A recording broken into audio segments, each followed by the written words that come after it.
Good morning সকল বন্ধুদের।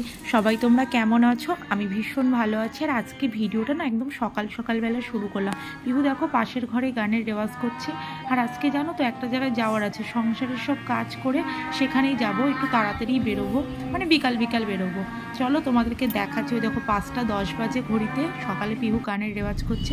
এই দেখো সে কাজের জন্য এসেছিলাম, চলে তোমাদের একটু দেখিয়ে দিলাম। আর আমি এখন গাড়িতে একা বসে আছি, পিহু পাপার সাথে খাবার আনতে গেছে। আর পিহুর ভীষণ খিদে পেয়েছে। দেখো এটা ITI এর মাঠ, কল্যাণীতে। আর এই দেখো পিহুর পাপা আমার জন্য ফিশ ফিঙ্গার এনেছে, আর পিহু ওইদিকে মোমো খাচ্ছে। এই যে পিহু চলে এসেছে। পিহু কি খাচ্ছ? মোমো। তোমার খুব খিদে পেয়েছিল? হ্যাঁ। আমরা যে কাজে গেছিলাম পিহু সেই কাজটা করতেই দিচ্ছিল না, পিহুর এত খিদে পেয়েছে। আর ওই দেখো পিহুর টেরি একটু দেখে নিল। খাও খাও খাও, মোমো খাও। কেমন না?